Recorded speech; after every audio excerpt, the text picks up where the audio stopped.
What's good? What's good? What is good, family? It's Raw Truth Media giving you the raw content that you deservedly need. And yes, that is the Player Hater instrumental by the late great Biggie Smalls. And only successful people in this world can relate to a song like that. I have my brother Hoop Jargon, former Swac Hooper. He's been in the Swac. He knows how this landscape is. So, Hoop Jargon, if you're there, when you Player hater, you've been hater, robbed. you've been robbed, That's a great song, man. That's a man. very underrated Biggie Small song right there. Very underrated. Man, he he spoke the truth in that song. Even though Oh, yes, he him and did. Diddy was being goofy, it was a lot of truth in that song. Oh, yeah, I'm surprised nobody remade that song. That song is like you say, it's silly, but it's very prophetic as well. So, excellent choice of intro music, bro. Shout out to brother Bartrand in the building. Shout out to K Lofton. K Lofton says TC is not as advanced as I thought he was. He'll get better in time. Let me put this out there. This is TC's first year, and I think it's best to give him a benefit of a doubt, just like any other coach that is a first year coach. Since he's taken over a team that was coached by Prime, the expectations are so astronomically high. And I think it's Absolutely. great for Jackson State to win out and to put up a good product. But Hoop Jargon, what do you got to say about this? Like I've seen, and nothing against what you said, K Lofton, but like it feels like people are just not being aware of what they're trying to build. I know sometimes it's not perfect on offense and there's penalties and fumbles. But what do you see about this TC led coach team? Well, you know me, man. I'm less diplomatic. I'm going to just come kick the table over. Listen, man, and no disrespect to UK Lofton, but that ideology that you have, I mean, and you kind of was toe in the water, so I'm not even going to, lambaste what you're saying, in a bad fashion. But I've seen people mirror your sentiment on the very exaggerated tip, and people who think like that, you're just being ridiculous. You name me a program where year one a coach comes and turns it completely around and is an instant winner. I'll wait. Anybody got an example for me? It generally does not happen. It generally does not happen. So you have to actually build a program. And guess what? Through building a program, you're going to go through growing pains. You're going to go through, it's one thing to be a top assistant. It's one thing to be, a good coordinator. But when you actually take over the actual team, things change. Y'all remember how, Kevin Sumlin was, the big, it guy. Being an O coordinator, I believe, for Oklahoma State, for Oklahoma. And then he got his job at U of H, and he did well, off rip because, he was kind of, a big 12 guy coming down to a smaller conference in the AAC for U of H. But when he moved up to Texas A&M, he had growing pains. You have to understand. Let's look at Charlie Strong. When he his great program over there at, was it USF? DJ or Yeah, UCF with Charlie he Strong was there. first at USF. He was first at USF, Right. but yeah, and Had a then went to Texas. great tenure. Then went to Texas and he struggled because it takes Wait, 3 to 4 years to build a program. scratch that, bro. Go ahead. Scratch that. Let me make a correction. He was at Louisville first, then at Okay. Texas, and then at USF. Okay, so he came Remember, from Louisville to Texas. yeah. Okay, then he Mm-hmm. went back down to USF. Okay, all right. Yeah, so my point is, man, when you go to bigger programs, or when you just your first year, you have to have, it's a big learning curve of being a head coach. And I just wish people gave more clemency to these coaches, man, because you're not going to build Rome in a day. So, it's just interesting to see people, kind of dumping on TC. Well, I'm just like, dog, you got to give them a chance to make a program, man. So let me say that as the conversation goes forward. Absolutely. We're going to talk about a lot of SWAC teams, but we wanted to answer questions first about that. And look at Nick Saban. Nick Saban was 7-6 his first year, and Alabama had a talented team. I remember because I listened to the ESPN radios as a teenager, and people were just losing their mind saying, "Is Nick Saban the guy?" Now we're not saying that TC Taylor is Nick Saban, but this is called an analogy, where you're trying to pick comparisons from. I think TC will be just fine. He will I be think so just fine. too. I think that's He's a great building analogy. something. Yeah, go ahead. I'm sorry. What's that, brother? No, I'm just saying that's a good analogy with Nick Saban because he didn't come in because if you remember, Alabama was a terrible program to inherit. We know with the Brody Crowell years and Alabama had this big old, basically this big fan base that was just kind of waiting for somebody to kind of circumvent a program, something basically they can get behind. And they had a lot of failure before the and Saban didn't come and change around instantaneous. It took him what year three, I think, year three when he turned it around. When he fully turned it around, year two they had a good bowl game, but year three is when they fully turned it around to the Alabama Bingo. standard. Shout out to brother Bakari. Uh, Peace and blessings to you, my brother. Uh, man, I was watching that Jackson State game, and let me say this: I was wrong about Jason Brown. I admit when I'm wrong, because Jacoby and Morgan, he looks like the Cam Newton of the SWAC, and if he gets more repetition, more throws, I would like to see Jackson State, used to his strengths more because he's freaking. I mean, he's hard to tackle. He's a locomotive. He is a grown man. When he trucked that dude, he wanted it. He wanted to win that game, and he has that dog. Now, Jason Brown's a good guy, no problem with that. But we're talking about trying to get wins. Hoop, what do you think about Jacoby and Morgan's performance today? And then after that, we'll talk about the SWAG midterm grades that we'll give out. Yeah, it's funny. It's almost like he doesn't even know his own potential yet.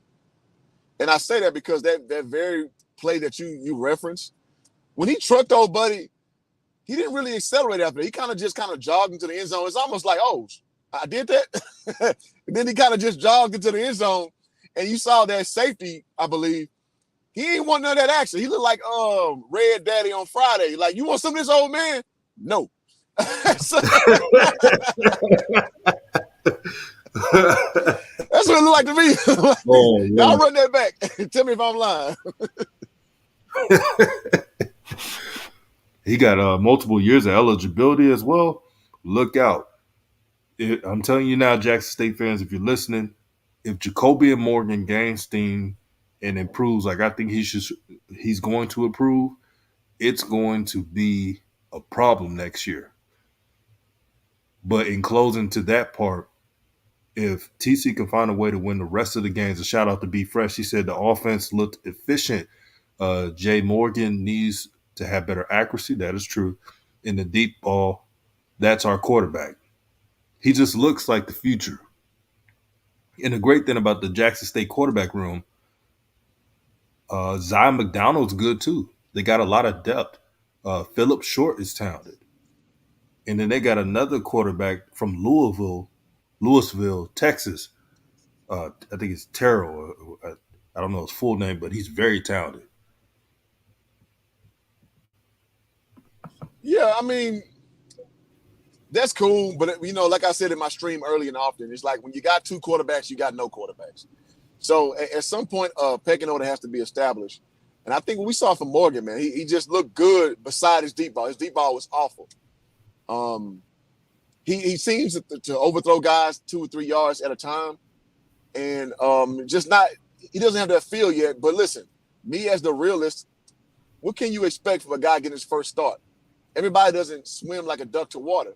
Especially we talking this is game 5 for Jackson State. Right. Like you've been sitting behind Brown for 5 games, and so yeah, I mean, there's some rust you got to shake off. You know what? And he reminds me of, a guy who I, very much hold in high esteem is KJ Black. When KJ Black came, he transferred from Western Kentucky to Prairie View when we won the Swac in 2009. He was behind a guy named Bluford. I forget his first name. But Bluford was like a institution program guy. He been in for a long time. He backed up Mark Spivey, who almost got to the SWAC championship in 2006, 2007. Bluford was the guy, the incumbent starting quarterback, and he got hurt against New Mexico State. KJ came in and had like a 60-yard scramble from scrimmage, and he never looked back. But it was a slow roll to get his feet up under him as far as his passing game.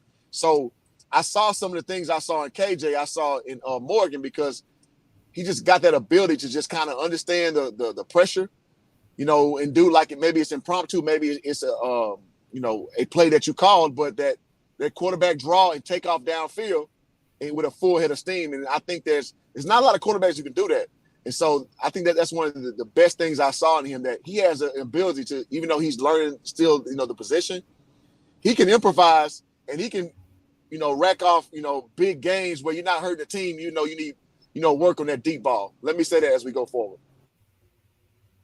Well, good comparison on there. Brother Bakari says JSU football team gets an A. They get an F for schedule. The scheduling hurt our season. Yeah, the schedule, when you have so many away games, I don't care how good a team is, it's taxing. You're going to have players hurt. I'm not making excuses, but it's something that is predictable. I would have said this for any team that's in the SWAC, FAMU, Grambling, anybody. If you're playing 4 or 5 straight away games and there's not a balance there, the travel is taxing. Hoop, you know how it is when you're playing basketball and you're on the road, you're trying to catch up on everything. So that hopefully the schedule will be better. And Jahori Garrett says Ethan Terrell, that's the name. Ethan Terrell, same school as the left tackle, the 6'8" left tackle that Jackson State has, 6'8" football. Ethan Terrell, he's going to have something to say. I know Jacobian's there, but Ethan Terrell can run. He can make all the throws. He's electrifying. He carries his Louisville team. He is the guy. He's played in elite competition. He's going to have something to say. I think he's going to be an early graduate as well. Well, I'm going to say this too. I don't know how the brother can give Jackson State an A because it's just too many turnovers. Way too many turnovers. The last 2 weeks, we talking about 7? What was 7 fumbles? But I think they maybe lost like 4 of them or 5 of them. You guys can click in the chat. So that's a lot you got to clean up as well. Because, I mean, listen, man, Valley plays hard. But if we're being honest, watching that football game, Valley couldn't do nothing besides run the ball 3 yards in a cloud of dust. Passing game is non-existent. They have a dynamic freshman quarterback, man. I really like what I saw out of number 15. I forget his name. Yeah. It begins with a J. I forgot his name for Valley. Yeah, I don't know why I can't think of it. I covered the whole game, but I mean, his name escapes me. But Valley just couldn't move the ball through the air, and we saw that. And it was funny. They had some halftime stats where the stats were pretty, congruent. But if you actually watch that game, Valley was getting stuff like, where Valley would move the ball, penalty, then they're in 3rd and long, and it's done. So they don't have a deep passing game. All that stuff was like swing passes, screen passes. And listen, I got to give Jackson State a lot of credit. The DBs and the linebackers did a really good job of identifying those short yardage pass plays and then, stepping in and taking advantage. Also, the front 4 did a really good job of putting that pressure on the quarterback and also, kind of stopping that run game because Valley really didn't have anything to really exploit with Jackson State. So as bad as Jackson State played, only scoring 21 points, because I think they should have probably doubled that amount. You still got to give credit to the defense. The defense still showed up. Absolutely. Oh, by the way, having 3 interceptions as well. My man had 2 interceptions. John. Wait, so the intercept, that's John Huggins, number 10. Yeah, he had 2 interceptions himself. Yeah. And then the other one by B.J. Washington. Yes. And let me add on to what you was going to say, Brother Hoop. No one's talking about this. In the past couple of weeks, the Jackson State defense, they've been getting turnovers. The problem is the Jackson State offense is turning over the ball themselves. and that's why the games are closer than what it should be. Look at Alabama A&M. You look at Alabama State. The same thing. Turnovers, bad special teams. One thing I've been giving credit to TC. He's 5-3. The only problem I had with this game, when it regards to coaching, they should have took a knee down. They could have shut him out. You mean at the end of the game? Yeah, they could have Oh, shut. They gotcha. could have shut him out. I got you. Yeah, that's Well, the only thing. Uh, yeah. and let me say this real quick. Shout out Go to ahead. Mr. Campbell. He said, "Quick check in with my HBCU nephew, RawTruth Media. Be back. We playing TSU. Oh yeah. Shout out to FAMU as well. As you know, Mr. Campbell's a big FAMU fan, and FAMU. I don't think FAMU, brother. I know this. We're gonna talk about them, but I don't think FAMU's gonna lose another game. I don't And I see said on my anyone in stream, their man, schedule. listen, if you Jackson State, man, you better be praying, hoping, wishing that TSU pulls an upset, because TSU plays good teams. Like, TSU plays up to competition. Problem is Mm-hmm. TSU does not have, and going with your backup quarterback who looked good last week, with Body being out, you don't necessarily have a established culture. But TSU is scrappy. Um, my Prairie View Panthers barely by the chin, by chins, got past the Labor Day Classic with them. Remember last year with Jackson, they gave Jackson a hell of a game until like late in the second half when Jackson ran away with it. TSU scrappy, man. And also they're playing at home. So listen, TSU don't have the best home crowd. I'll be the first to admit that. But who knows? This is the first time FAMU has seen a Texas team in the Swac. So who knows? The unfamiliarity may breed some competition. So I can't call it. Man, this is why I'm excited about this breakdown. To have a brother that just know the swag, man. We about to just go and give grades out. Who do you want to start first on giving a grade for? Oh, let's go You can pick it. FAMU first. A plus. A plus. The class of the SWAC. FAMU is the class of the Mm-hmm. SWAC. I mean, been consistently putting players in the NFL. We talking about Marquise Bell, Isaiah Land, right?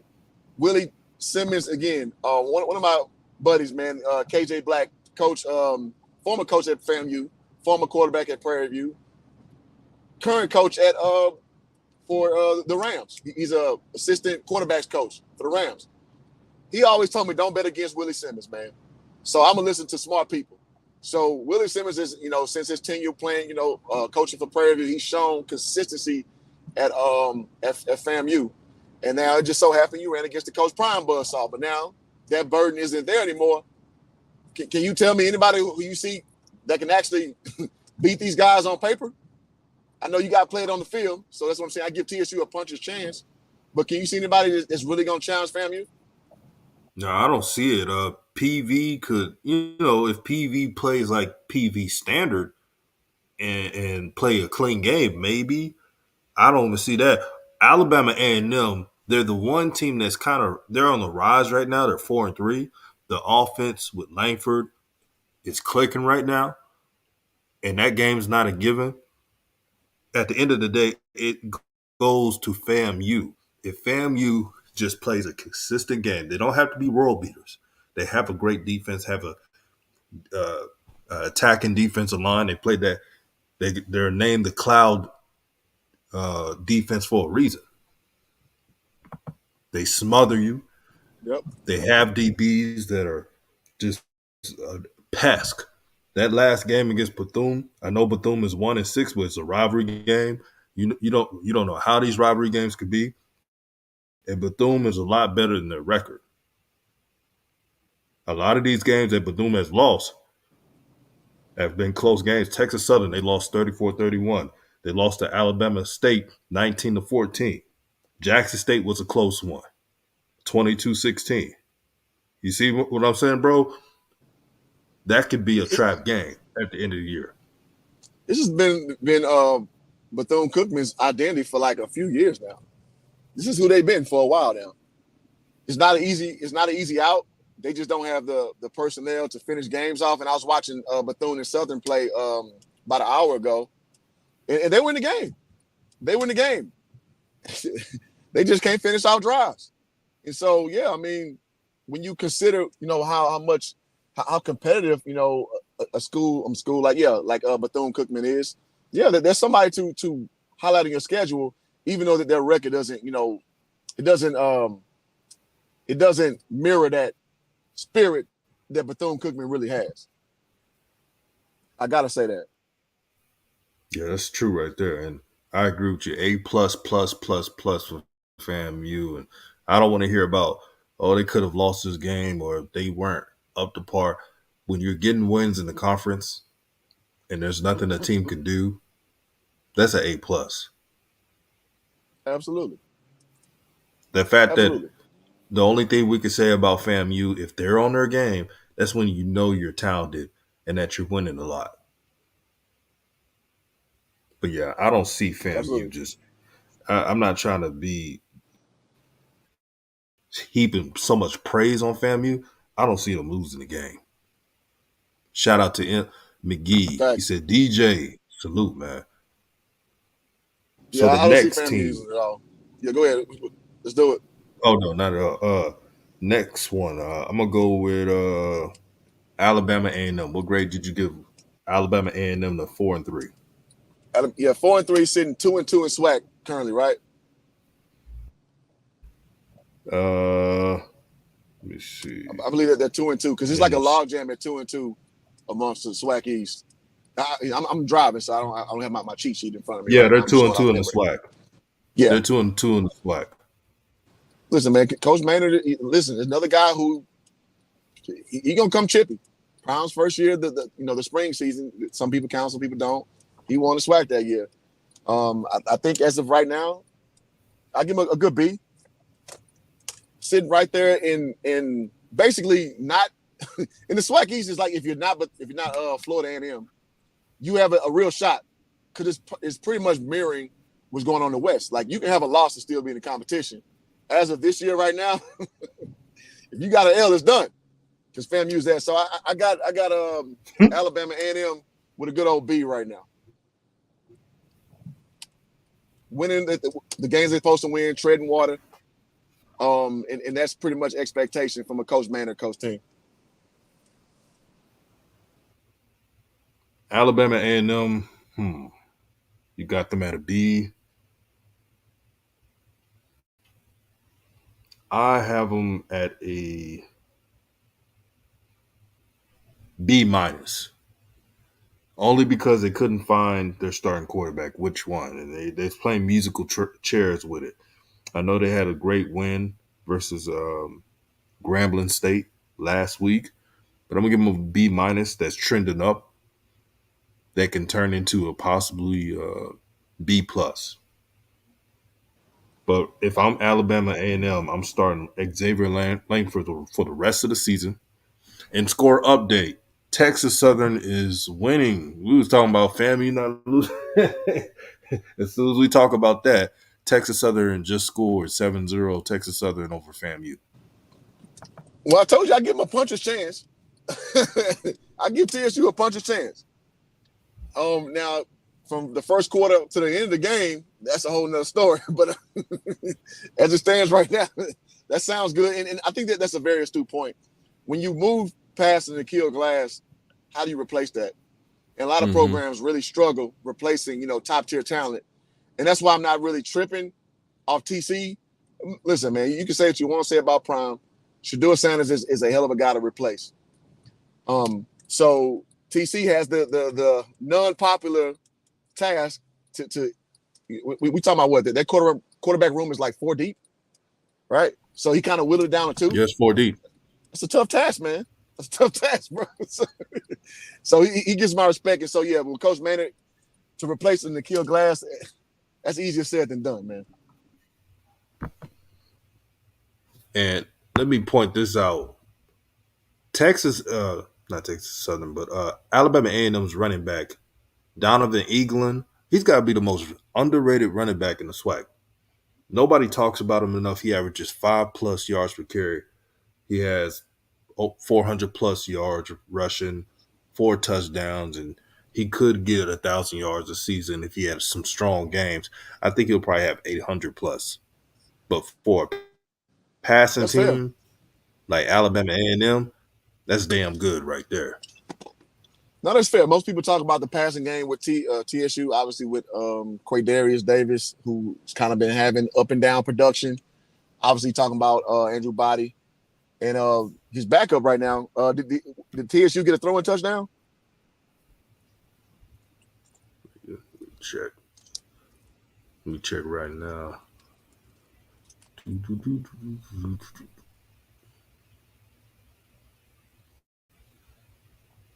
It's not showing what type of touchdown. I know the game's on ESPN Plus. They don't never. That's one of the things I don't like about ESPN Plus. I already know where you're going. As you know, Yep. like they don't like some of these games. They don't show the stats. They don't show none of this. Bingo. Like I like the fact that I could go on Hulu or YouTube TV and just hook up to ESPN Plus, the whole ESPN site. It makes it easier. But damn, show the stats, man. There's so many people that's in tune with college football, and it doesn't have to be just FBS. Show the damn stats. I'm tired of having to look at third party websites and shit. Ed said it was a passing touchdown. Nice play call too.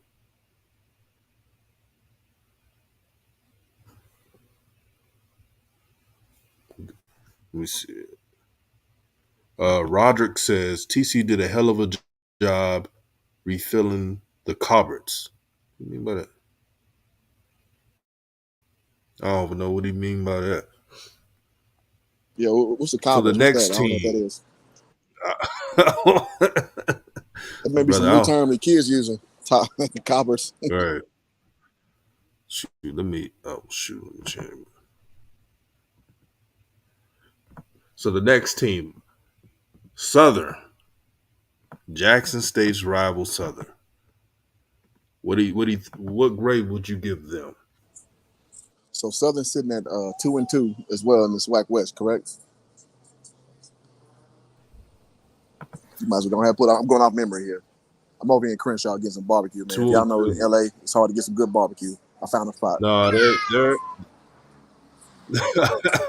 I mean, not hey Crenshaw. I'm man, in you gotta Compton. make that run, man. I'm in They're Compton. three. Oh shit. They're 3-1 in the conference, meaning 3-1. Southern. So they are tied. No, they should be a game behind Prairie View. Last I checked, because Prairie View's They're 3-1. behind. Well, They're no, tied with Alcorn. so Prairie View's 4-1, They're behind right? PV. Yeah. PV's 4-1. Okay, gotcha. Yeah, Southern, man. Listen, man. Eric Dooley gonna bring the defense. We all know that. Their two losses against who? So the two losses against the season, of course, Jackson State, Mm-hmm. and then they lost to FAMU 26-19. They could have won that game, That's a good loss, quote unquote. Yeah, and they kind and of broke out they late, lost to late on the Alabama game. State at the beginning of the year. Okay, so that's two conference losses.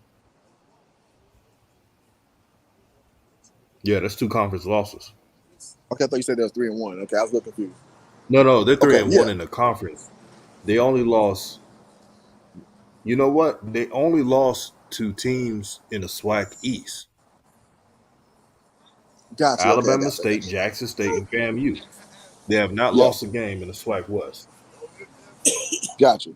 So yeah, I don't know if they play Prairie View, but obviously that's gonna be the main attractions. They lost to Alabama State, and they lost to Fam. No shame in losing to Fam. That's the classic of SWAC. So with that on their At resume, all. I give them a B plus, man. B plus, because a lot of people in Southern want which is funny.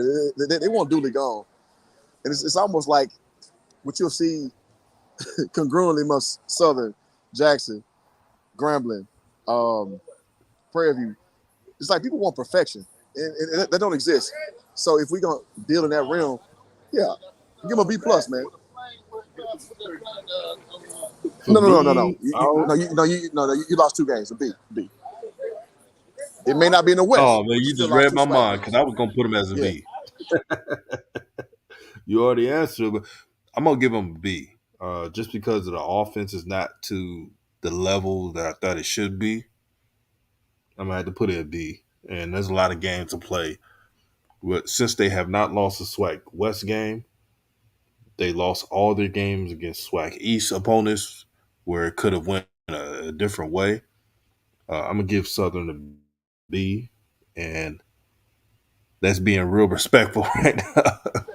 Yeah, yeah, I was yeah. thinking I about give him B. C plus because Southern fans, you know me, I got a lot of Louisiana family.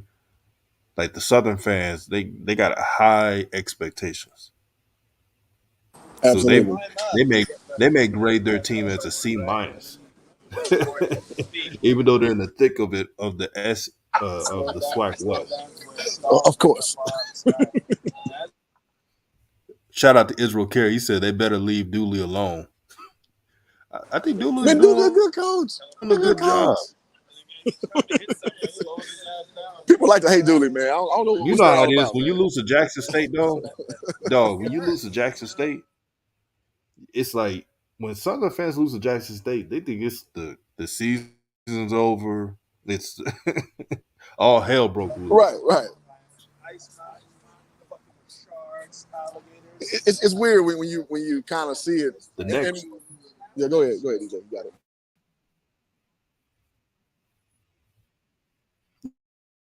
no, fish out, and I'll pick the next. Oh, Israel Carey, you just want him to stay. You want him to stay so y'all could beat Southern again. Uh, Grambling State, they're 3-4, 2-2. They improved in their offense. Uh, Hoop, what grade would you give Grambling State for the season? Grambling State sitting at 2-3 in the SWAC. No, 2-2 in the SWAC, Two three and and two. four Okay, overall. they're 2-2 log jam. Man, listen, man. Grambling has had a lot of expectation for Hugh Jackson. Hugh Jackson has not been performing, but they beat the class of the SWAC West, my Prairie View Panthers. So I got to give some credence there. They beat us by like 2 touchdowns.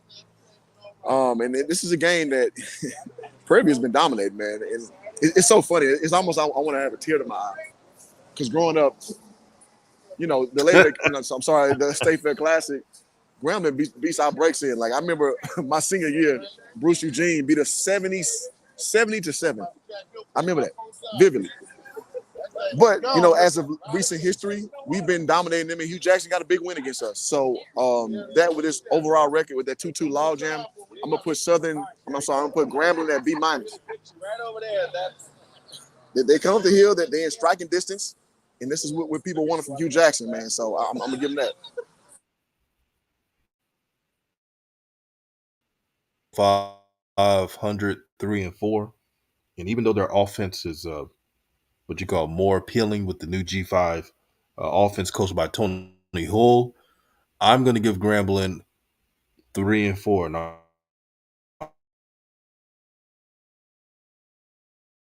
I'm only giving them 3-4 because they are 2-2 in the SWAC. Uh, they're in the middle of the SWAC East. That is.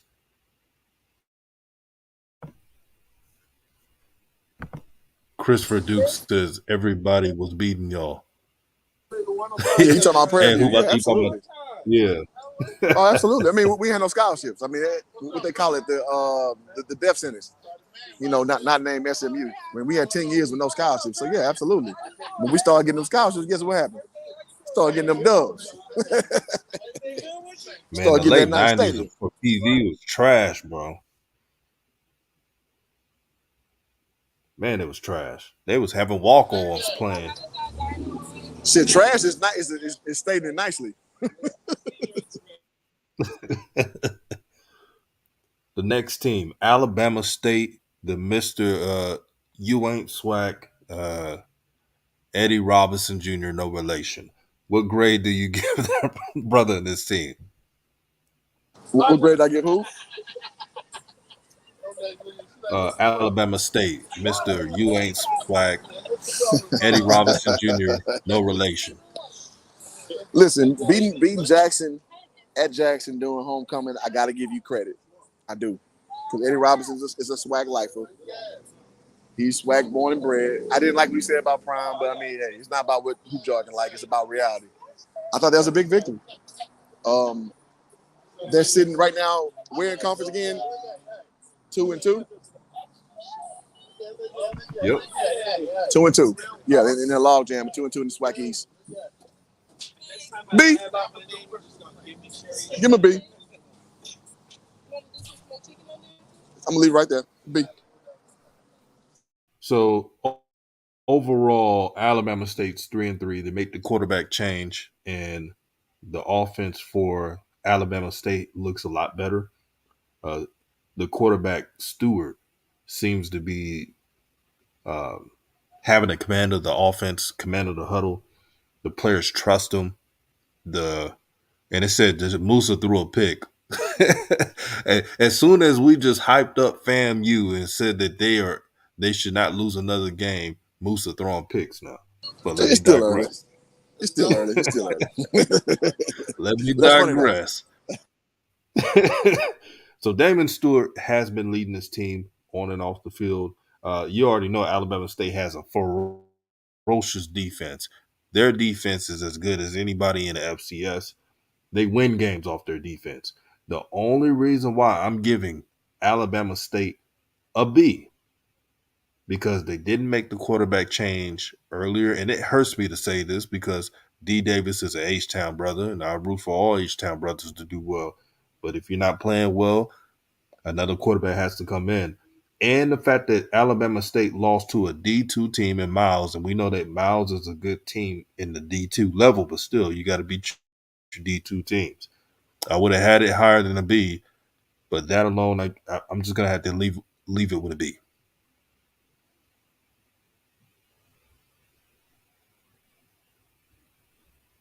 So for the next team,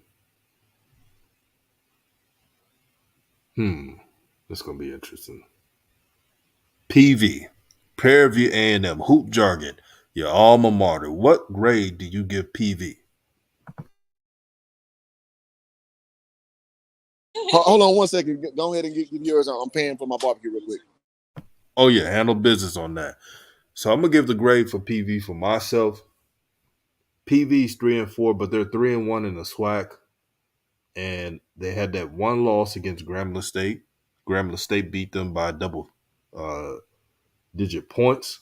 My only problem with PV is teams who are not juggernauts in the FCS destroy them. Houston Christian is not a they're not a juggernaut, and PV lost to them 30-0. I don't want to hear about this is a bigger school or this is a school that plays in a better conference, and the FCS is still the FCS. It's not like if PV would have played against a Missouri Valley team, conference team, if they would have played a North Dakota State, South Dakota State, and got destroyed 30-0, I would have understood. But you can't lose to Houston Christian and then Abilene Christian, which was the worst, 45-16. You can't have losses like that.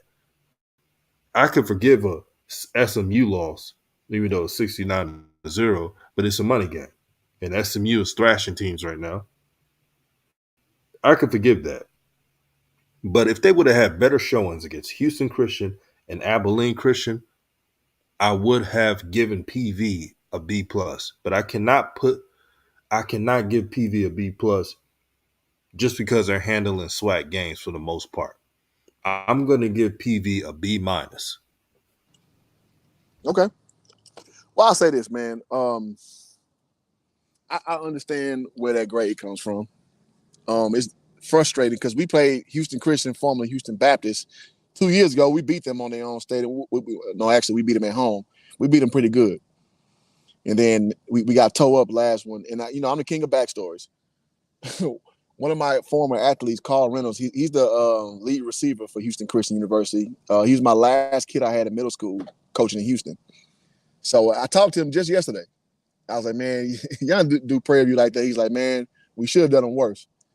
And by the sentiment of that game, they should have, because we got blanked. and we ain't had nothing going. So with that being said, I think that they're just a way better team than us. You're absolutely right. We shouldn't have lost to Abilene Christian like that. Last year, we gave Abilene Christian a good game. With SMU, yeah, we just outclassed by SMU. We don't deserve to be in that game as far as talent and all that stuff. But with all that being said, at the end of the day, I'm going to tell you a secret. What any coach will tell you within their conference, you win your league games, that's all that matters. The money games don't matter. So if I'm going to use that perspective, I'm going to give PV a B+. Because, again, we're leaving the Dooley era. We have a new coach with Bubba McDowell trying to establish a program. And we're at the top of the Swac at the end of the day. 5 weeks in, we're at the top of the Swac. That's all that matters. Out-of-conference games don't matter. Are you winning the games that matter? Yes or no? If you are, then that's what I'm evaluating on. So I'm giving PV a B+. And Connolly's coming That's on fair. slowly. So, yeah, man, that's what I got. That's fair. I'm still giving them a B minus. It can't be losing no 30-0 to no damn Houston Christian. They think they are North Dakota State. Hell I no. feel you. But hey, all that matters is do you win the SWAC championship? Yes or no? Because nobody's gonna parse through your schedule. Oh, well, you lost to UL Monroe by 40. Oh, you lost to Monique State by 30. Did you win the SWAC? Yes or no? So I'm gonna delve into that premise, and that's where my evaluation comes from. I tell you what. All can be forgiven if PV wins the rest of the games on their schedule. I repeat, the rest of the games on their schedule, and Well, they got especially FAMU. FAMU. If you if you win the rest of your games throughout the season, maybe I could change that grade a bit. Oh, But that's fair. How Stephen A. they're say gonna it's have to do fluid. some. It's a fluid list. It's fluid. It's fluid. It changed by week, so it is what it is. And speaking of offense, because you mentioned Conley, um, I thought the running game would be a lot better this year. They're still averaging a Facts. lot of yards per carry, but I thought it was going to be just like on because we know Antoine is a good back, but I thought they was going to use Caleb Johnson more. Caleb Johnson is just rushing for 2.7 yards per carry. I thought he's going He to do came a from Valley, lot right? more. Yeah, Yeah, yeah. I thought he's gonna be a beast for us too. Yeah, I agree with that 100%. so maybe they'll adjust. Conley is taking advantage of teams what they're doing against PV. Everybody knows that PV has a running game. So what do? You stack the box, and so Conley is seeing a lot of receivers open and taking advantage of that. So I give him credit on that. But if PV wins out the rest of the year, they don't even have to win now because FAMU is a tough team. But if they win the rest of the games in the SWAC West, they're going to be in the SWAC championship game. Yeah, PV just can't have a let up like last year, like losing the Valley at the end Oh when the hell SWAC no! championship was right there within your grasp, and you lose the Valley, and you lose a tough one to Southern at the end of the game. And it's funny when you cover these games. You never know who's watching the games.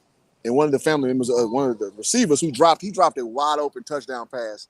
Where Prairie View could have taken it to overtime, a walk-in touchdown. He dropped it, and I ain't gonna lie, I got a little beside myself. And one of the family members was kind of like, expressing his frustration with, with the stuff I said. I'm just like, man, listen, man, it's just fan talk, because I'm a big Prairie View guy. So, I'm gonna feel some type of way, and I'm gonna move on. But my whole point is, Prairie View could have controlled their own destiny in twofold, and they didn't, and that's frustrating. So to your point, Prairie View can't do it again, man. You're in the driver's seat right now in the SWAC. Probably you're gonna lose a fam. But you shouldn't lose nobody else, to your point. And so, listen, man, if they do, I got that smoke for them. I just do. Man, we know it, man. Man, Grambling. I ain't trying to. We just talked about Grambling, but losing the recent games that they lost, they had a great opportunity to be in the driver's seat of the West, and that's the most sad part of Grambling State. But on to Alcorn. Alcorn But State is before you go there, 4. can I address a Yeah, comment? yeah, you And, can. and the brother said, I don't like the out of conference schedule, doesn't matter narrative. Well, listen, man, that's just reality, man. Any person in any conference that's not Power 5 will tell you the same story And again, I'm just telling you what I know being in the foxhole with coaches. It's about winning your league. It's not about what's your overall schedule. That's for the fans because your contract is predicated on wins and losses, and in particular, what you do in conference. Because your conference championship or not, that's what matters. That's how your contract is structured, especially in the Swac level. It's not about if you beat these out of conference teams, which are quote unquote guarantee games. That's not how it goes. That's a fan narrative. So what I would just challenge people to understand is like, okay, I understand from a fan perspective, you want us to go beat the out of conference guys. I get it. But from the meat and potatoes of it, it's about winning your conference. That's it. And any coach, if you pin them down, you turn the mics off and ask them a real question, they'll tell you the same thing. So let me say that as we go forward. That's my little thing. But go ahead, DJ, knock it out. No, no.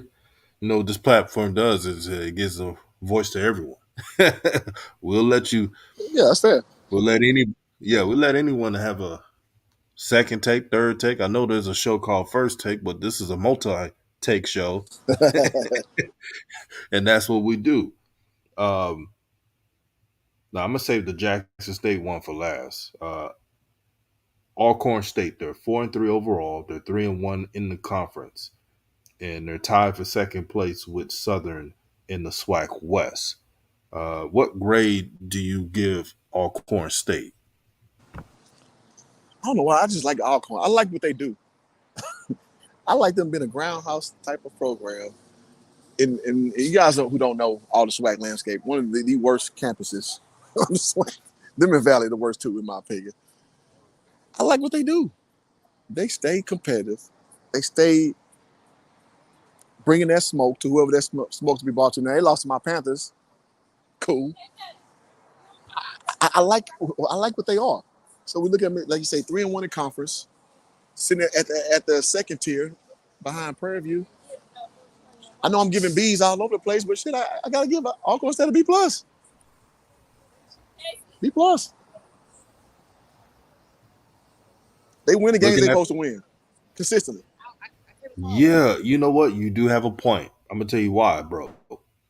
Okay, the first game, Money Games, Southern Miss. I wish they would have played better, but they lost 40-14. Besides the Stephen F. Austin one, that was a letdown. Even though Stephen F. Austin was picked to win by double digits, 38-10. They won more than expected.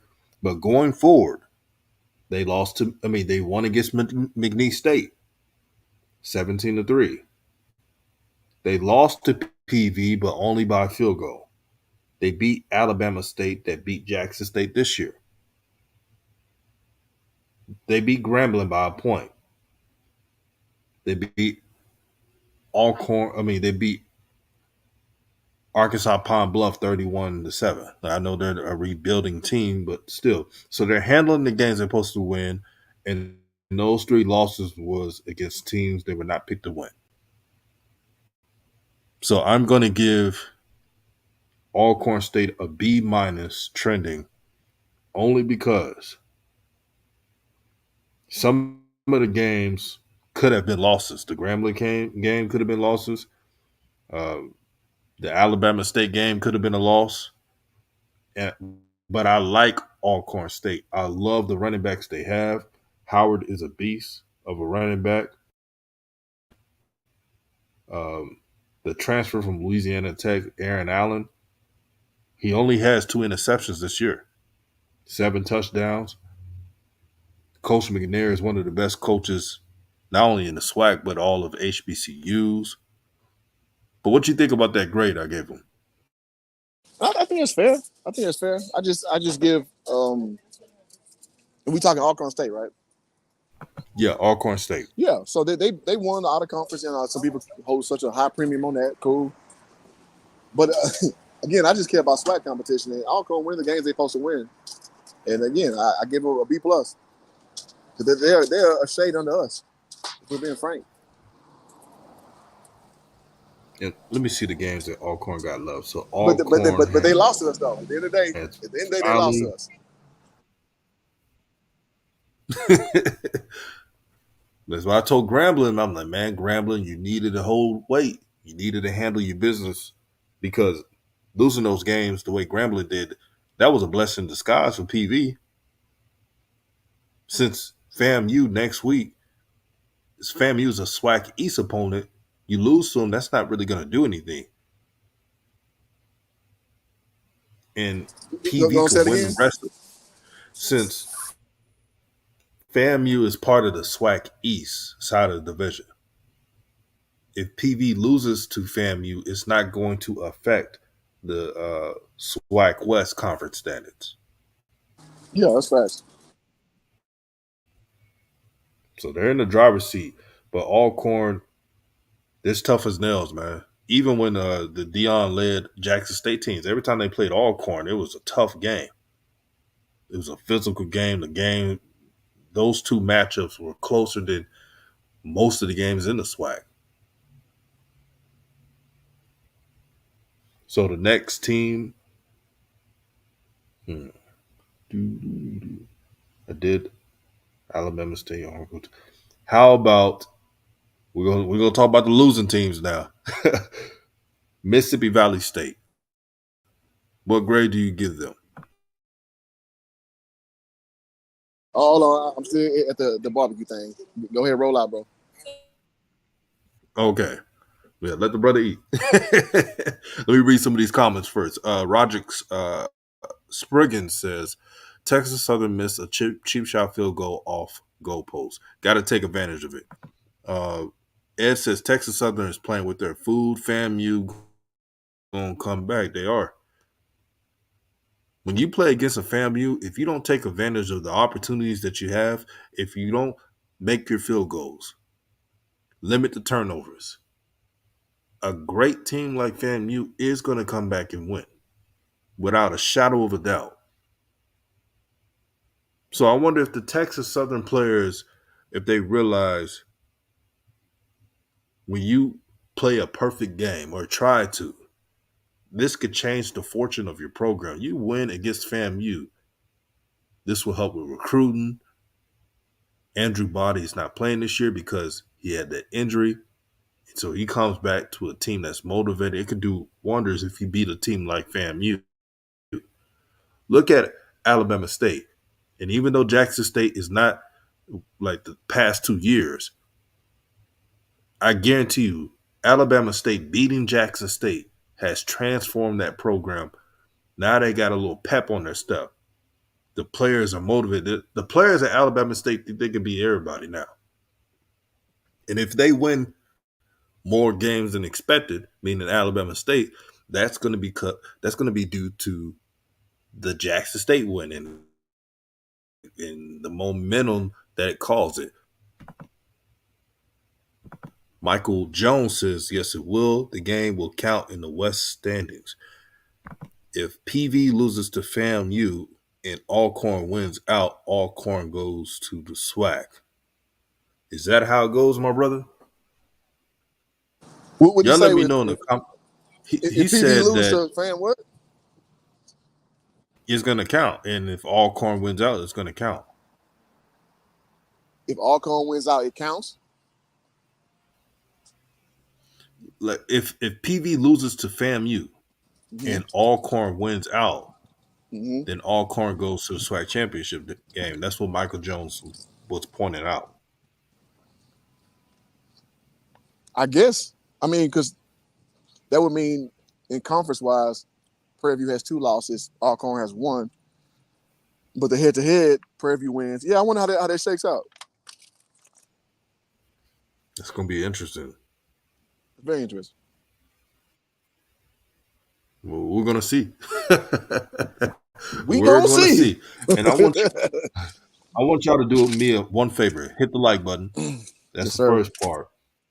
Share this video on Facebook, Twitter, Instagram, all the way around. Because you know how it is when we talk about the whole swag. We showing love to all the schools, not just one. It can be Oh real shit. easy to just to talk about one school. With that one It's school just like starting the to J. shout out to Jackson State. But I had to keep it real about it, man, because it's funny to me. the same people that say, "Oh, we love the whole Swac," but don't talk about other schools. And I'm not a hypocrite. I may make more videos about Jackson State here and there, but I haven't been making a lot of videos this month. So they've been playing against marquee matchups. I'm gonna make a video. That game against Alabama State, that's a marquee matchup because of the you ain't SWAC situation, and they playing in homecoming. So there's storylines and stuff there. But I'm glad we're doing videos like this, live streams like this, where we could give flowers or examine a lot of teams in the SWAC. And coaches, and give these coaches credit. Like, that's the biggest thing. Like, listen, man, me having so much time invested in sweat, what they call it, and shout out to Swac Buzz. He say Swac hours. I got Swac hours. I done put sweat into this conference. I done put Uh-huh. my hurt into this conference, so on and so forth. So, man, listen, when I see, I got no problem with quote unquote outsiders. I got no problem with that. Because more people talking about the product, guess what? The price of the brick go up. It's good. But when we really get into the minutia, these discussions, like, there's more than like Jackson State. There's a whole bunch of schools out here to talk about. And I like streams like this because we getting everybody some attention. And we're gonna talk about peanut butter, Arkansas Pine Bluff. We ain't got there yet, right? We're gonna talk about We didn't forget because about them, man. right, because I came from that SWAC era, like roughing the SWAC, and then the SWAC page where everybody get their work. Everybody get their work. And so, it's just not about the blue bloods, it's about everybody getting theirs, man. So I think this stream is so fun, and thank you for bearing with me because I'm over here in Compton getting some barbecue. So, that's why I kind of had to be in and out. But I appreciate you, DJ. Big time. Hey, man, one thing about the hood, they're going to have some good barbecue. No matter what coast it is, no matter if it's Houston, California, man. So I know you getting your grub on, brother. I'm definitely doing that. Well, I got 30 more minutes to drive back home. But yeah, I drove far and wide to get this barbecue because YouTube told me it was smacking. So here I am. So thank you for For allowing me real, man. to commute on this stream, brother. No doubt, man. So the rest of the teams we're going to be talking about are the losing teams. So if you're a fan of the losing teams, it's nothing personal. It's just it is what it is. You The about to get this first work. team we're going to talk about Mississippi Valley State, man. What grade do you give them? Man, you know what? I'm giving a very liberal judging point. I'm gonna give them a C plus, and only because they've been so garbage for so long. I do see them kind of turn the corner with a quarterback. Like, again, that freshman, man, he looked good to me. He did. It's just like, can you put a young incumbent guy, let's say Anthony Edwards, LaMelo Ball. If you put LaMelo Ball on the Orlando Magic, how good he gonna look? You feel me? So I thought the freshman looked good, man. I thought he had patience when he had to have patience. I thought he was, he used his feet very well. Now, deep throwing, hit or miss, but Morgan was hit or miss with his deep balls. Mostly miss. He just had a better staff around him, right? So I think Valley got to hold on to this, I'm gonna take to the church. The mustard seed of hope. Mississippi Valley got to hang on hard with that mustard seed of hope situation, but they do have somebody they can build with. And that's a beautiful thing. And I think that if they keep building on that, maybe they can produce something from that. But as of right now, C plus or C. I'm not going to put them at F because I think they do have something to build with a first-year head coach as well, with Coach Dancy leaving. So I'm going to give Valley a good old C to C plus. Man, brother, you got heart, man. You remember on Baby Boy, the movie, when they was about to whoop those kids' asses? Like, man, you got heart, man. Because I thought you Oh, was he think about he got hard. Oh, but he to got say, hard. "Ow, you got hard, cuz. Get your chin up, stand up straight. That's funny. If you flinch, I hit you with two." He said, "That's the nigga." He said, "That's the nigga got my liquor." That's funny. Yeah, Man, I I'm be gonna with do that. with my chin up.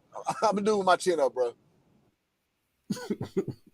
So we got a score update. Texas Southern is winning 14-0. Texas Southern probably is Oh, playing carefree. oh, there ain't no Andrew probably. Body. No, they are. Scratch that. Texas Southern's playing carefree. They're not giving a fuck. They just letting it loose and just trying to ball Bingo. out. Dang, we was really just talking about how good FAMU has been. And this happened. But we also gave Texas Southern a puncher's chance, though, and that's what a puncher's chance looks like. That's just If facts. Texas Southern wins this game, Mhm. man, that's gonna for next year. The momentum for next year is gonna be crazy. With Andrew Body coming back, man. Absolutely, man. So check this, DJ. I'm gonna give a real reference, to my personal experience. When I played at Prairie View, um, we played against Grambling State, and they had what's my name? Breon Rush, who was like all world. He was a millionaire playing ball in Russia. After playing, he was the number 3 scorer in America behind Adam Morrison and Trey Johnson, who played at Jackson State. So we played Grambling State my junior year on ESPN on the hill, at Prairie View, and we beat them. And we had like we had one conference win before that point. Grambling at the top of the conference, but it was personal because the first game we almost got in a fight when we played at Grambling. So my point is, in the Swac, man, those side stories is an MF, man. So any day, any night, somebody can get that work. So Grambling came in cocky. We almost got in a fight last time. As a matter of fact, my head coach, Daryl Hawkins, got ejected that game because so Grambling has a nice facility now. But Grambling, for my OGs out here in the chat, Grambling had this old high school gym back then. We talking about 2006. And so it was real in there. You gotta fight your way out that gym. So literally behind you, there was no separation behind the players' bench and then the general fans' bench. So they right on your neck talking all this crazy stuff, right? So we beat them when it came to Prairie View because it was personal. And we had no business beating the top of the league, Grambling State with another dude named Dre Ratliff. Grambling had a hell of a team, and we beat them on national television. So it can happen like that sometimes, man. Somebody said this phrase, and I can't say, who said it, but on the Swac, can you see some shit like that? And sometimes things just go the opposite direction of what you think. And this is what we kind of seeing right now going on in Houston, Texas. Go ahead, DJ. Man, I like that. You ever know who said that line right there? It's one of them go by lines, so it's like can't nobody really take credit for it. Right. But only in Swac you Some see some old shit some like old that. man probably said it. Yeah, some old dude named Cleophas came up with it. Shout out to Cleophas. But yeah, on the Swac you see some shit like that. It is what it is. Man, damn. They saying that Texas Southern should be up 17-0 if it wasn't some bonehead plays, of course. Roger Springen says the Texas Southern offensive coordinator is calling a good game. Pacifico says bet TSU have over 100 yards rushing. With Owens, I think, what's his name, Ladarius? I know his last name is Owens. Owens, the running back from TSU, is a game breaker. And when he has space, Hoop Jargon has seen him play. When he has space, he's taking it to the house. He's going to make you pay. Absolutely. Uh, Can I Michael say this Johnson, the though? SWAC can West. I Yeah, say this real quick absolutely, before you bro. go? How awesome is it that people, well, I'm in California time, so I'm at 6:07. So we're talking about 8:07 Central Time. People are still engaged with SWAC football. People are still engaged with what's going on, and this is the culture that we want. Win, lose, or draw, the team that you like or not, we all in this right now and still caring about swag football. This was just what this stuff is all about, man. So let me say that, man. I gotta say that. This is awesome, man. This is awesome. Man, this stream is just even for me talking in the stream, bro. It's I'm happy and I'm proud of the engagement that everyone's doing on social media of all SWAC teams. The worst thing we ever did in the SWAC space, well, all the HBCU space, we've became nowadays people just want to talk about one thing just so they can get some clout, just Now, so go on say they what can get that some one thing is. forms. Go on say it. Go on You say it, know, it's DJ. just What's that one thing? it's really sad. And I've talked to a lot of Jackson State fans, by the way, and There you go. um, I had a Jackson State fan. I kid you not, because some of them got my contact number. They like the fact that I'm not making 1,000 videos and stuff about one team. Even if I'm just talking about Jackson State, certain days you don't see me making a full live streams every day and and stuff like that. It just we got to keep that balance, man, because there's a lot of good teams out here, and so that's why I say shout out to Ken Clark and Zoe. Their alumnus there, they're the exception to the rules. You know what I'm saying, bro? Because they went there. If you're an alum to a school, you have the right. But I'm talking about the people who are not alums, the outsiders. They're just doing it for clout. And I'm only Of, talking about of, the outsiders. of course, and that's what pisses me off. You know, as a guy who I'm SWAC born and bred, man. Again, I'm a third generation Prairie View alum. um, I hold the SWAC in very high regard. At the same time, I'm gonna call out BS when I see BS in the SWAC, and I got the right to do that because, you know, again, shout out to SWAC, SWAC Buzz. I got SWAC hours, so I don't care what nobody say. You can't tell me my opinion is not valid. Now you can say you can challenge me on the merit of things I say. I got no problem with that, and that's what makes dialogue so good with sports, man. Like you know what you're speaking about, but hey, brother, I don't agree with that in X, Y, and Z. That's what real, you know, commentary is about, in my opinion. Or even people who didn't go to SWAC schools, as long as you do your research, as long as you do your research, you understand the conference, you understand the dynamic of everything. All is fair play because let's keep it real. Most of these Power Five schools, I'm a University of Texas fan. I ain't played a second of Big 12 basketball. Now, have I played against Big 12 teams? Yes. Have I coached against Big 12 teams? Yes. But I never put a jersey on with Big 12 on. I put on the Stephen F. Austin State University jersey. I put on the Prairie View A&M University jersey. That's it. So as long as you put the work in, you understand the league, you understand the dynamic, let's have discourse. Let's do it. But if you're coming in just with other agendas and you don't know what you're talking about, but you're coming in with like political slash quasi-racial stuff, and you just not coming in just respecting the SWAC for what it is, excuse my French, DJ, I ain't fucking with it. I ain't fucking with it. Because I respect the I'm SWAC on so the much because it made me who I am. Go ahead. exactly. There's only a few SWAC channels I rock with, man. Yours, Ken Clark, 1400 Club, SWAC Buzz, uh, Tomorrow Leader Sports Network.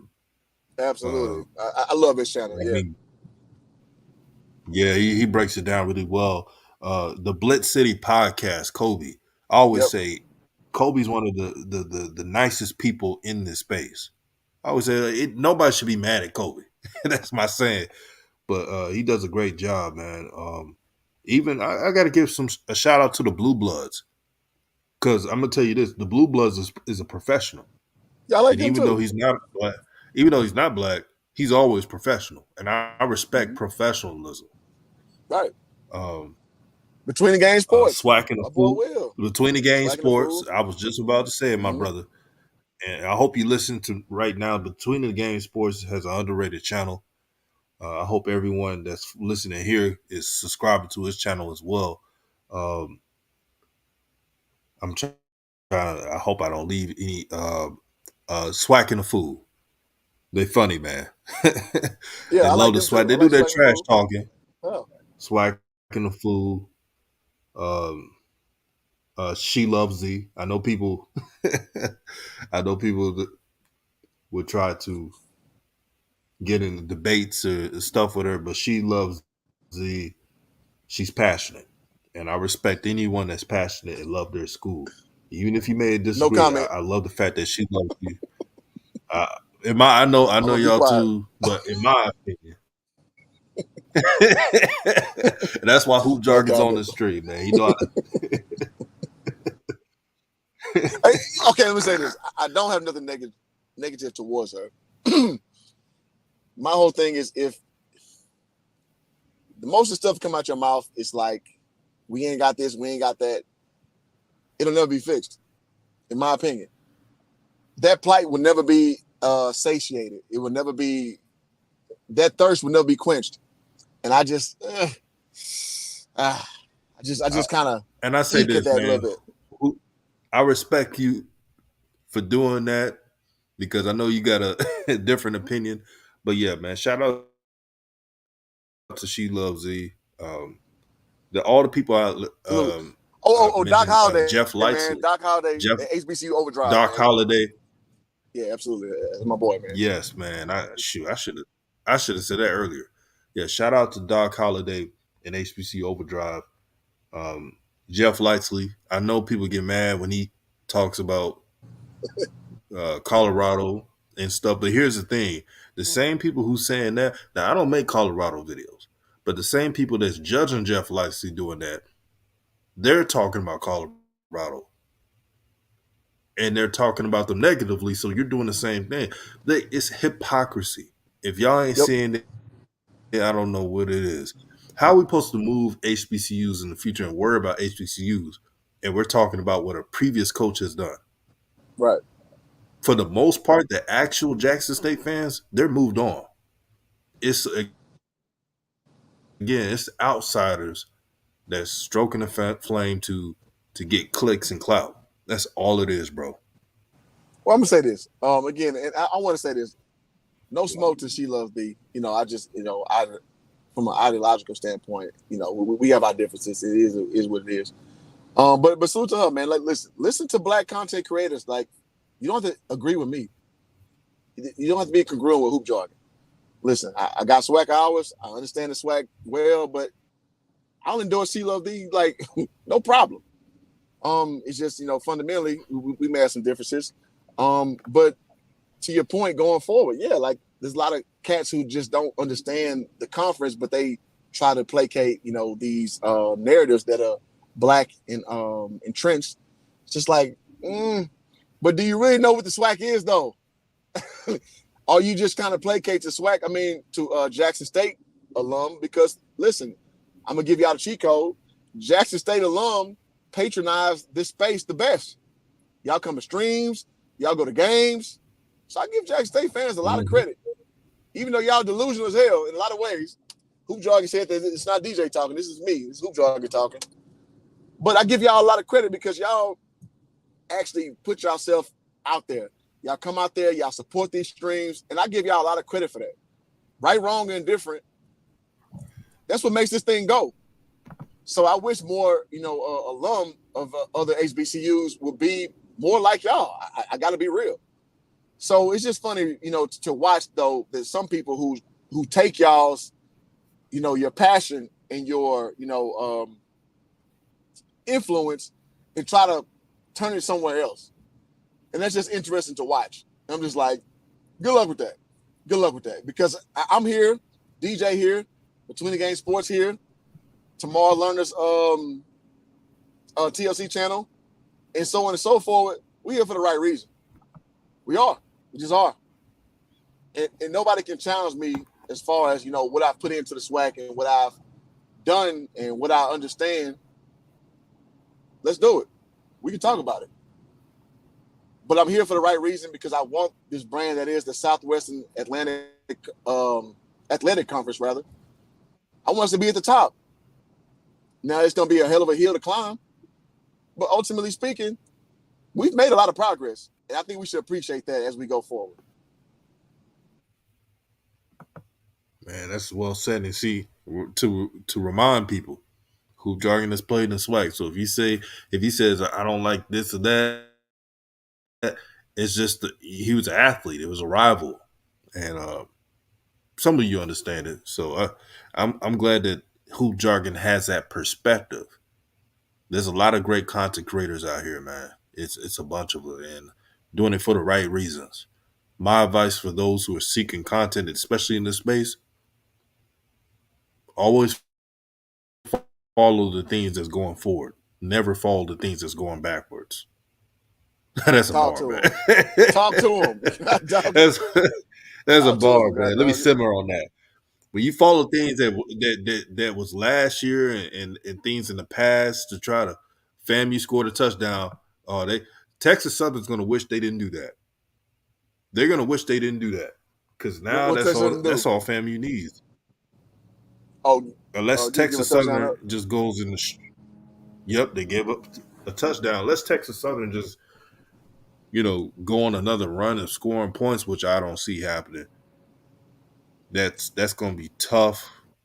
That's what FAMU needed to get back in this game to get some momentum, and it was off a bomb too. So I really want to rope down KJ again to a stream because I want to hear KJ's perspective. Being 2 years as an NFL coach to talk about the swag. I really want his perspective.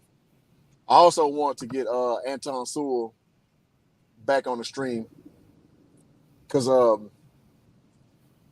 it's just funny how the landscape is changing as far as black coaches because it's about to be a big mm-hmm. change in 2 years. It's about to be a lot of guys who approaching 40, early 40s, mid 40s, who about to start taking over this conference, and it's cool because I'll be 40 in a month. These dudes who I know either a degree or 2 degrees separated, these dudes are about to be at the vanguard of the SWAC now, or the MEAC, and this is like a beautiful thing, man. It's a beautiful thing. It sure is, man. Man, this we was talking about Mississippi Valley State. You gave them a C, right? C plus. C plus. Okay, I'm gonna give them and a D plus. I mean, Okay. and I like what Valley's doing, but here's why I'm giving them a D plus. You lost your first game against, and I like what they're building. If they would have, if they would have had that freshman quarterback playing at the beginning of the season, they don't lose to Central State. And going forward in the season, they probably will win a game here or there. But the fact that they lost to Central State, which is a D2 team, they lost to Delta State 35-7. They lost the teams that they're supposed to lose to. North Carolina Central, no one's going to fault that. FAMU, no one's going to fault that. PVs, no one's going to fault that. They did beat Arkansas Pine Bluff, and they beat them convincingly 42-17. And they had a respectable score against Jackson State 21-6. But losing to two D2 schools, I cannot put a C any grade or above a D just because of that. But I like what Coach Wade is doing. Mississippi Valley State, they haven't been winning. They haven't had any winning seasons in a long time. So I can see why you have a C plus grade. But yeah, I'm gonna give them a D plus. Well, I'm gonna say this. I've seen some D2 performances that most people would not believe. D2 has a lot of talent. Lo and behold. Um, Matter of fact, in Southern for last year, 2 guys from Bowie State had gone to Southern. Now, I don't know how those brothers did. They were both in the secondary. I don't know how they fared, but there's a lot of congruent talent in D2. Um, as a matter of fact, a lot of D2 cats have eligibility issues that don't, allow them to play in the D1 space. So I say that because I remember, playing at Prairie View, well, actually being playing, but watching our team struggle with Edward Waters. Edward Waters was whooping our ass, and if it wasn't for a lightning storm, this is a free game right here, 2005. We'd have got our ass beat by Edward Waters. I'll never forget that, like nothing else. But that same year we beat Southern. That same year we almost beat Alcorn, but we had a field goal kicker who couldn't kick that thing, 2 centimeters, before his face. But I've seen some. My point is, I've seen some good deep Division II talent. And then that year playing basketball, shit, we had a tough game against Paul Quinn, which was an NAIA school. So I've seen a lot of talent at the D2 level. So one example I can think of is Delta State. Delta State put that issue on a lot of people on the D1 level. So I don't dismiss you so much losing at the D2 level, because I understand at that level there's a lot of talent still. It's just not a lot of eligibility situations intact, as it were. So let me say that.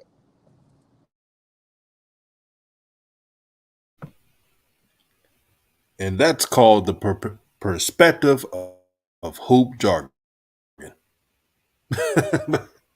Back to What you say commercial. again? What you say again? You said that's Uh, a what? that's a back to now. That's the perspective of hoop jargon. Yeah. We had to let that It's simmer a mine only. bit. It's mine only, because I've seen it, and I be in the huddles with coaches. Some coaches will not schedule some D2 teams because they know this D2 team is gonna hand you your ass. They don't want to schedule them. Just like some big boys don't want to schedule some SWAC teams, as we know in the basketball realm. Last year in the Pac-12 SWAC Challenge, like 3 SWAC teams won. Prairie View, Grambling, and TSU beat Pac-12 schools. It happens. So I'm just saying, It's let's just keep like things in proper perspective. it's just like teams that don't want to play against St. Benedict's right now. Come on now. Because St. Benedict's, they'll play anybody. They're like, oh no, we ain't playing them. We got nothing to Right. lose. We ain't playing them jokers. Because again, going back to what I said at the beginning of the stream, your wins and losses in total, that's what, basically dictates your contract. So when you make a schedule with guaranteed games, you kind of factor in those being losses, but it's all about your totality of wins. That's what gets you your contract. It's not about if you lost to a out of conference school or not. It's about what's your total win period. I'm only telling y'all what I know, y'all. I'm only telling y'all what I know. So yeah, absolutely. So some schools not going to take in a lower conference school that it's a maybe. And not only is a maybe, you got to pay them to come. You got to pay for their lodging. You pay for their air travel, and so on. And then you may mess around and catch that L on top of all that. You got to be strategic. And Prime talked about this. I'm not going to take these games, actually from the opposite perspective, that I'm going to lose just because y'all going to pay for our flight and our lodging. No, because in my contract, it's X amount of wins and losses. So I'm going to placate more to that. Just something for y'all mind. So the next team we're gonna talk about, we're almost done. Bethune Cookman. They're 0-4 in conference play. They're 1-6 overall. What grade do you give Bethune Cookman? See, okay, because I'm going to be very liberal on this grade scale. We talking about a team that had Ed Reed, lost Ed Reed. Ed Reed exposed all the non-good things going on with that campus.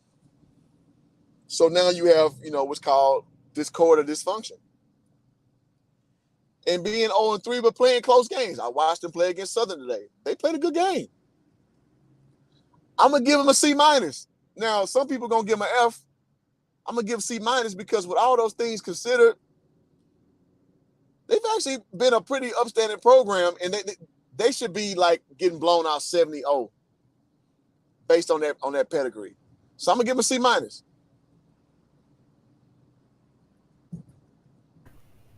I'm giving Bethune-Cookman a regular C because they have improved so much and have done better than expected.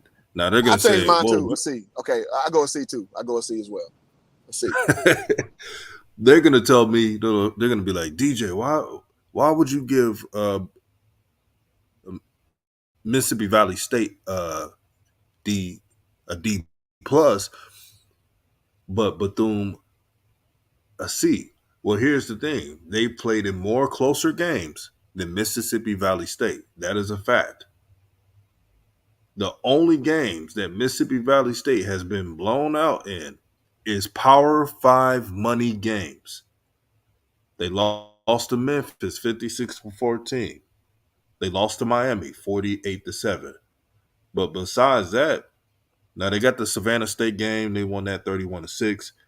They could have, I'm gonna be very honest, they could have beaten Jackson State. They left some plays on the field, and the quarterback Sprague did not play in that game. But a win is a win. They lost that game against Jackson State 22-16. They could have beaten Alabama State. They lost that 19-14. They could have beaten Texas Southern. They should have won that game. They lost that 34-31. And then the Southern game was closer than what that score was.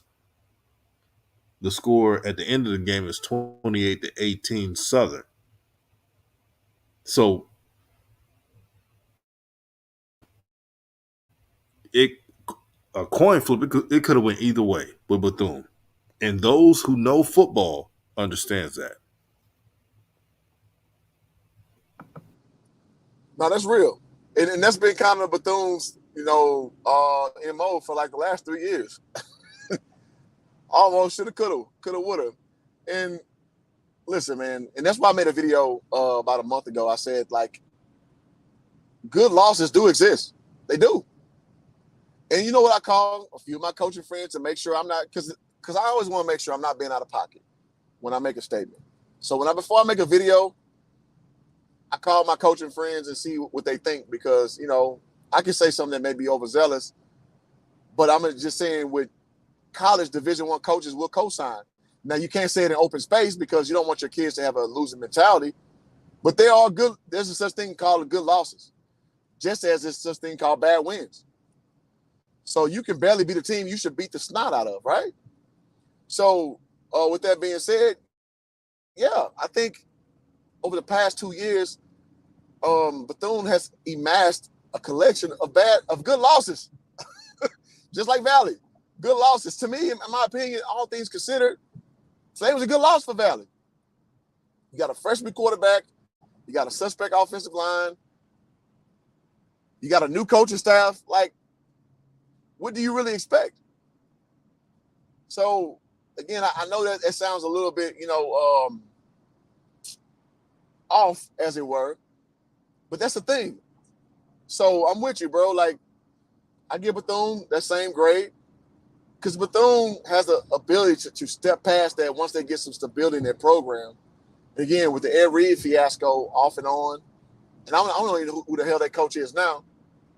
But once you get those things squared, then you can start putting your foot to the pavement and start driving forward. But until then, it's going to be chaotic. So all things considered, them competing how they competing, trading helmets because they ain't got enough helmets, right? I got to give, Bethune they're just due.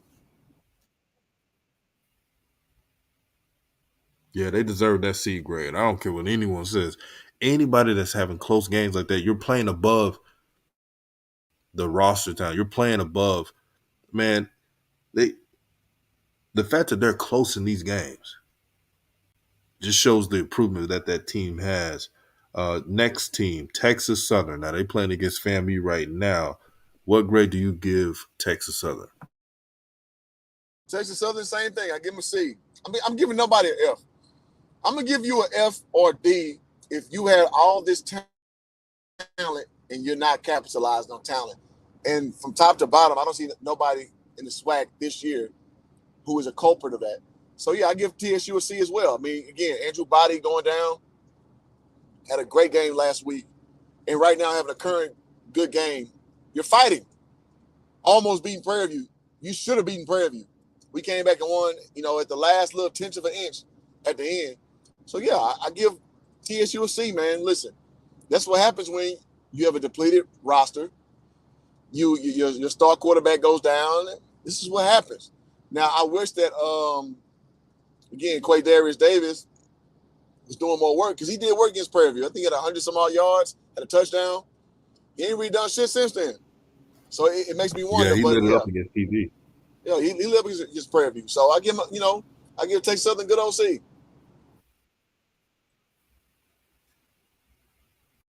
Texas Southern, I'll give them a C plus because um, they're maxing out. They're playing very hard without Andrew Body, Facts. and I can't give them no C minus below a C plus. They're playing as hard as possible, man.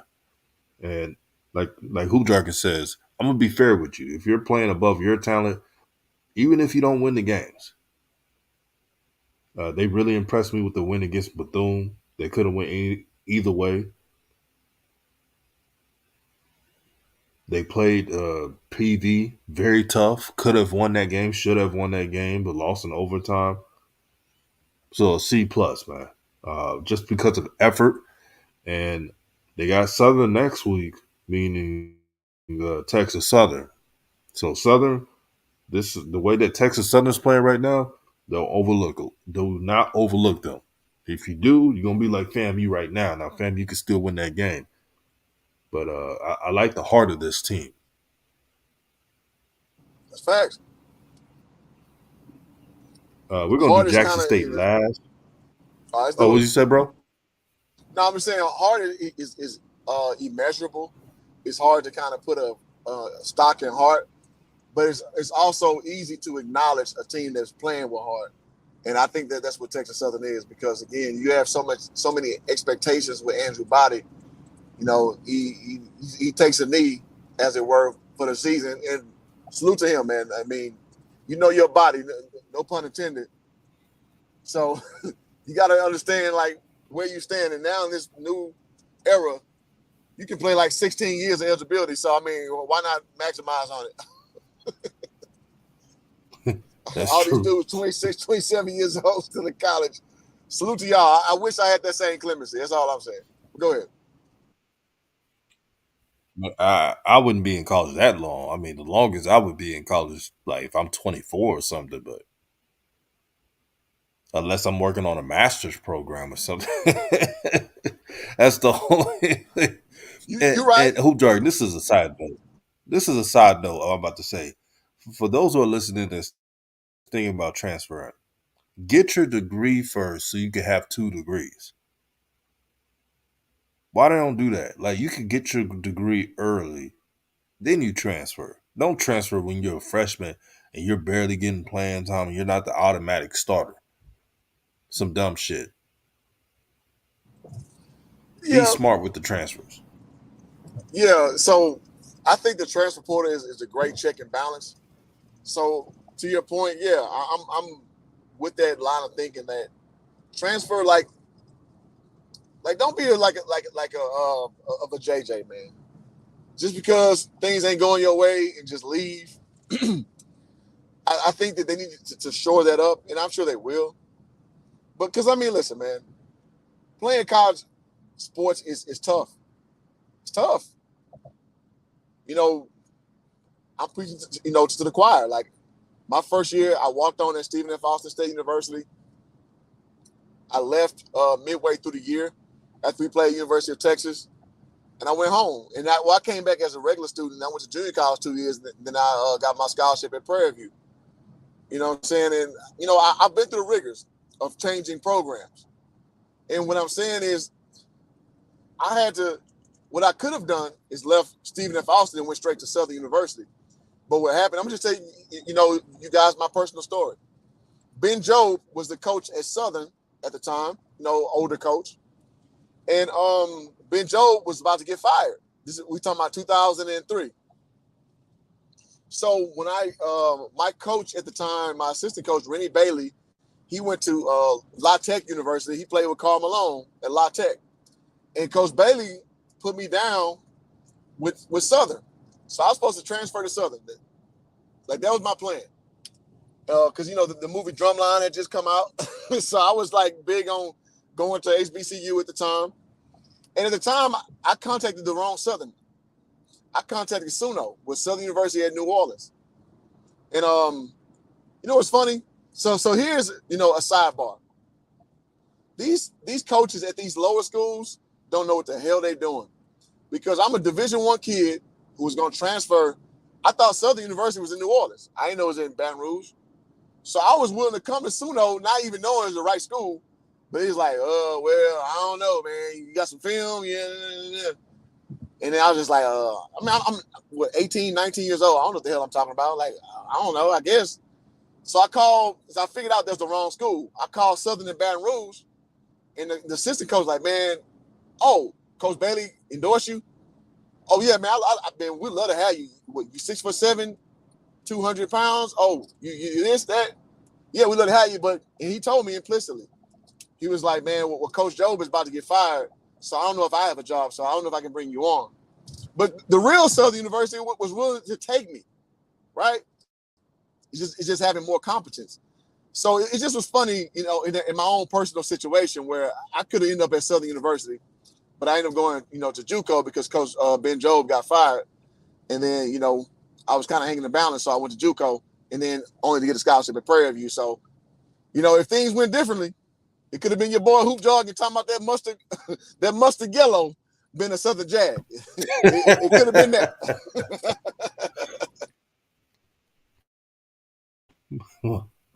He said, That's a true yellow, story. man. Story time with Hoop Jargon, sponsored by RawTruth Media. Come on. So Suno, Southern University at New Orleans, y'all blew it.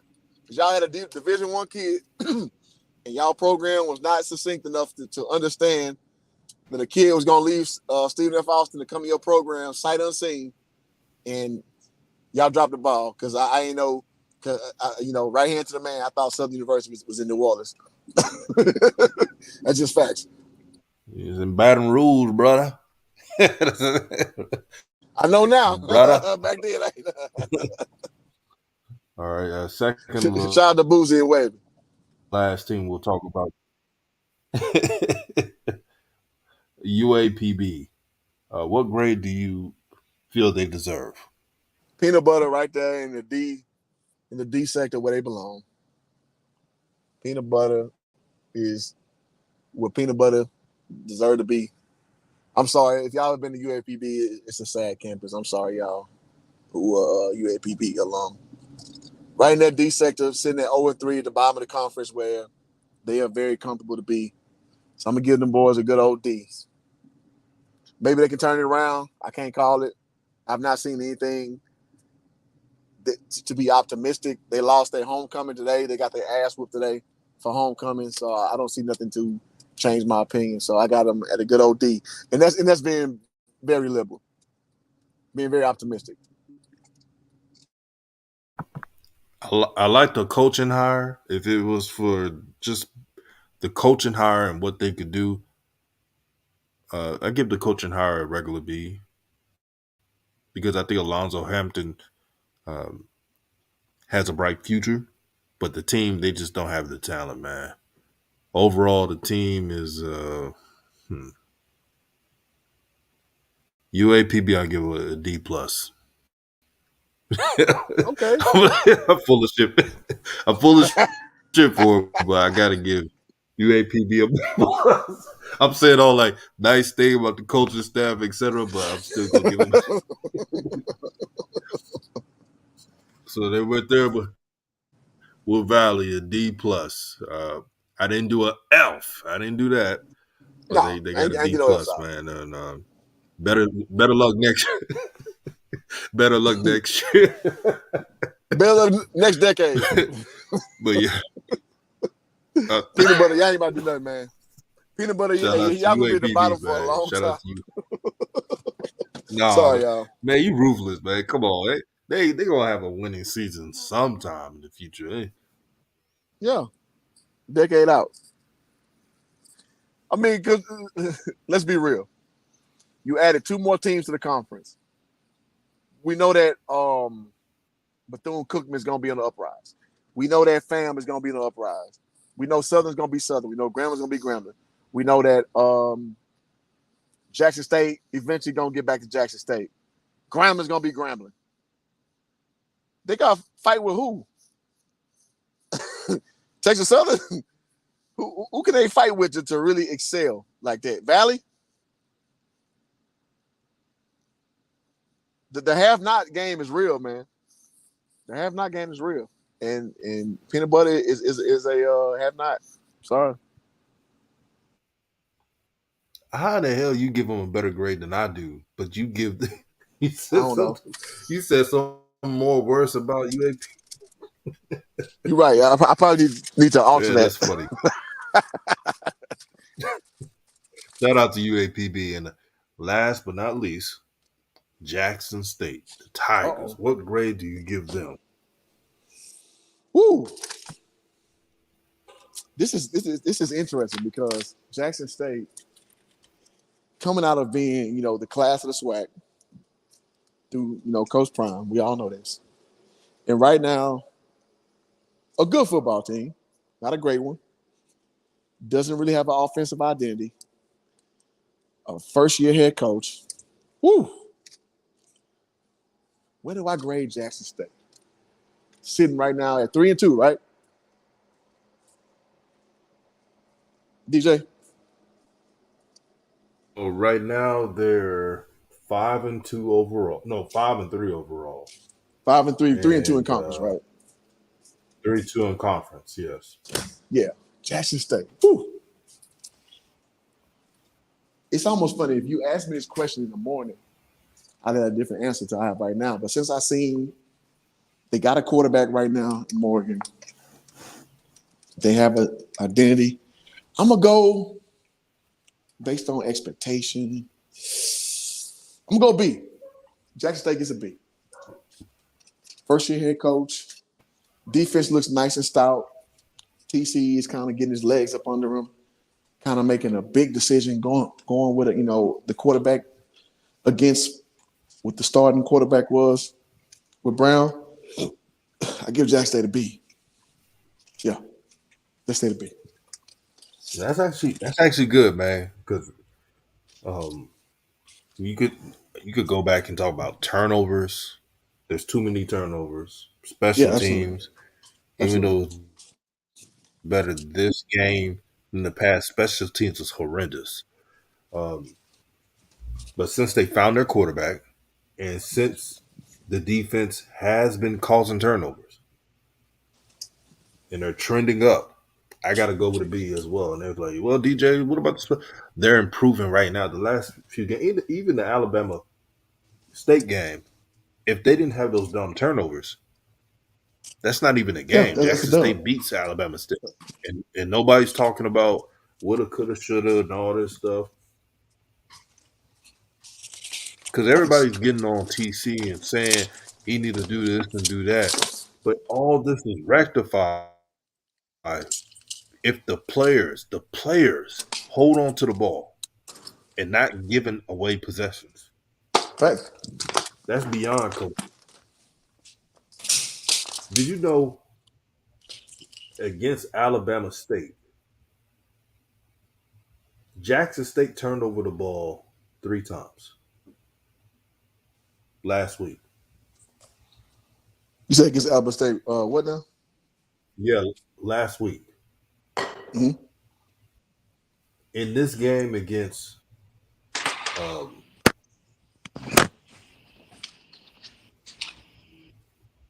Mississippi Valley State, Jackson State fumbled the ball 3 times.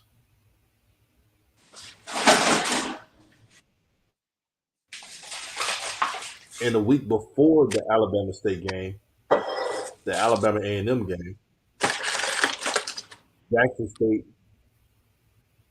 That was one of the few games where there wasn't a turnover,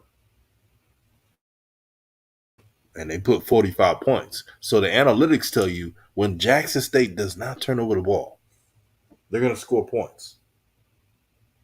And some of the turnovers be at the wrong time. It'd be like when they're about to score or in the team's 20.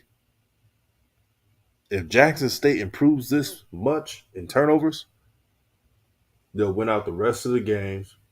They'll be what 8-3, and no one's going to talk about if TC's the right guy for the job. TC is the right guy for the job, and I'm so glad that there's channels that's very close to the situation, close to the team, like Ken Clark and the 1400 Club, where they know the pulse of this team and they know the inner workings.